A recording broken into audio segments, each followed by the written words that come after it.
friends, welcome back to my channel, and if you're new, welcome. My name is Meg, this is Vlogmas, and today we are doing a paint with me video.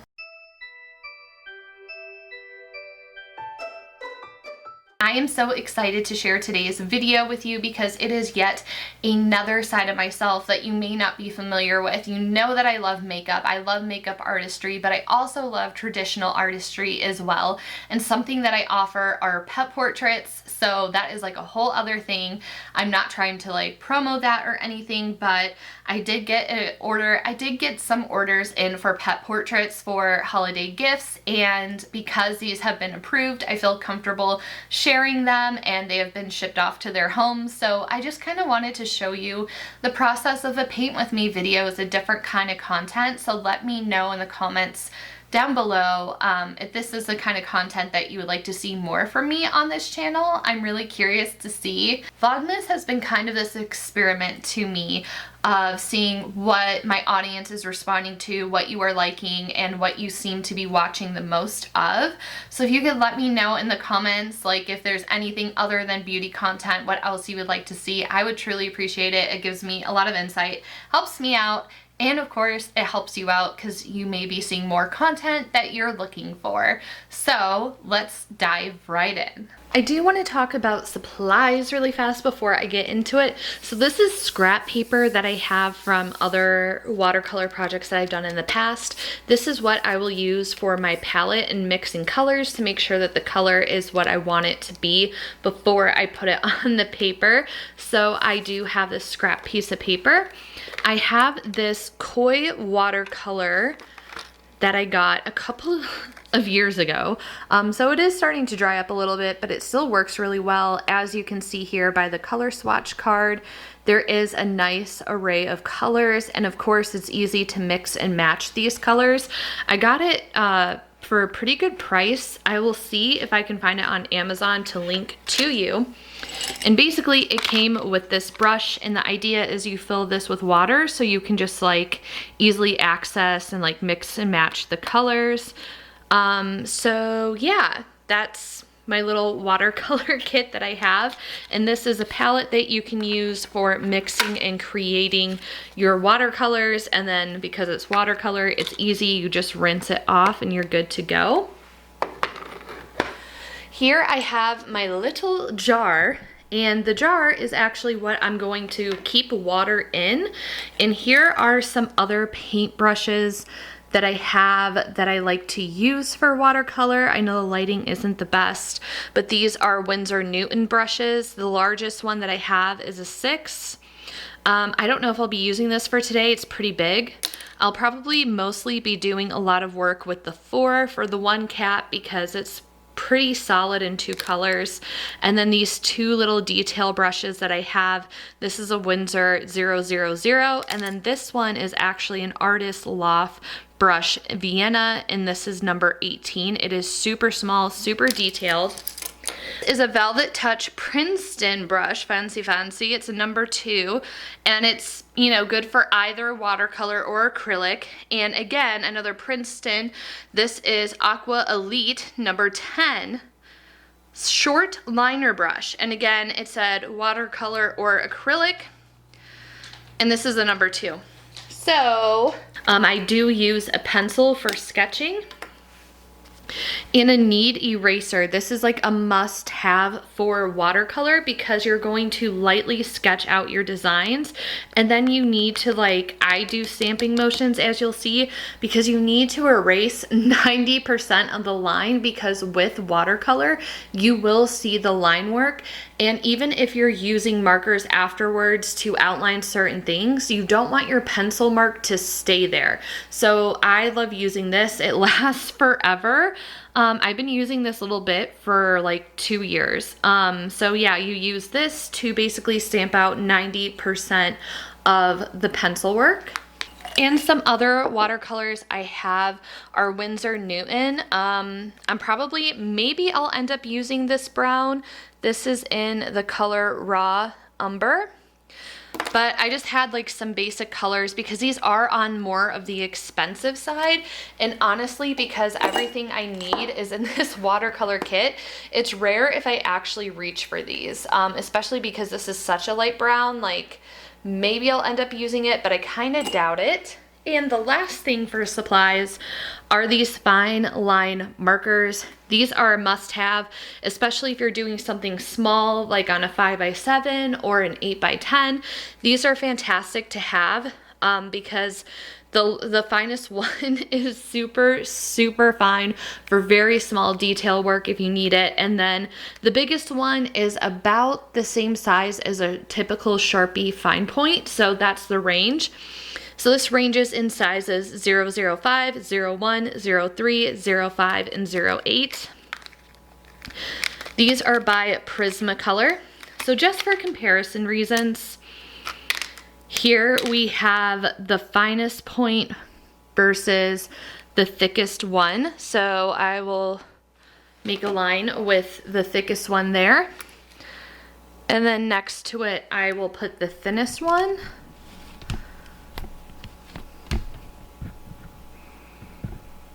So you can really see the difference in range of these markers. They're great for outlining. Another maybe surprising thing on the supply list are tissues. Because it's watercolor, if you make a mistake, you can dab this and soak up the water. Like if you put too much water, deposit it if you deposit too much water, you can use this to soak things up. If you get something off to the side, you can use it to soak up. And if you need to erase, you can erase with watercolor. You just want to use clear water and just like keep going at something until it erases, and then dab it, and then re-wet it with the clear water, and then dab it, and then continue that process until your mistake is erased. It works really well. And lastly, you need your artwork. So I pre-cut these to 5x7. They should fit in a 5x7 frame. And I already did the sketching because this is the hardest part. Because you want to do this really lightly because you're erasing literally 90% of this we're erasing. This is just to map out. So here I just kind of wanted to have an idea of where all the different stripes were, getting their facial features, especially the eyes are really important to me. This cat is black and white, so he was a little bit more simple to sketch out, but he's gonna be more challenging to paint because he is just black and white. I feel like this cat that has like a multitude of different browns is going to be easier to paint and look more realistic just because of the different colors, because it's always hard adding dimension to black. So we will figure this out. I am so excited to get these started, but this is the before of what we are working with. And normally I like to start with the eyes first because I feel like it's really important for me to be able to capture their essence and just the coloring of their eyes. It's my favorite thing to do first, so that's probably what I'm going to start with. My favorite trick for getting those white whiskers on watercolor is actually using the smallest amount of white acrylic paint. So if you need to get like little hair strokes or whisker strokes when you're doing a pet portrait, don't mind Luna walking in the background, that's the very last step, especially for this guy because he is like a solid black color. So to get those whiskers to really pop and show up, using a little bit of acrylic paint on the watercolor once it's done is perfect. And here is a prime example of how, I'm like, I can't even really see in the viewfinder, of how much I erased from the cat on the left versus the cat on the right.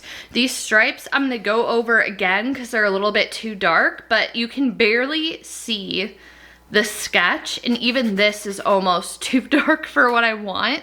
But I'm gonna try to work around it. I think it'll be good, but that just shows you the difference of how much you actually erase from these portraits.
Here is the finished product, and this was actually a test run for me.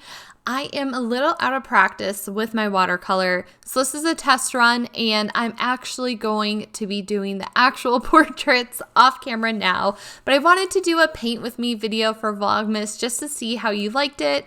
If you're interested in other paint videos, whether it's watercolor, acrylic, different styles, let me know down in the comments below. But I do have to say this isn't bad for me being out of practice and this being a practice run. So I hope that you enjoyed this. This was a really fun study for me to do and for me to complete. And as always, if you haven't seen my other Vlogmas videos, there is a playlist linked in the description box down below. I can't believe we're almost to the end. I have 2 more videos that I am putting out for Vlogmas. Tomorrow's video is going to be about if you are spending the holidays alone, or if you are dealing with toxic family during the holidays, kind of how you can treat yourself and focus on self-care and really give yourself the gentle respect and gratitude that you deserve. That video is coming tomorrow. And then on Christmas, I'm going to upload a video as well. So I hope you will join me and subscribe if you aren't yet already. And be sure to check out where else you can find me in the description box. And as always, thank you for your time and energy in this video. And I will see you tomorrow. Bye, everyone.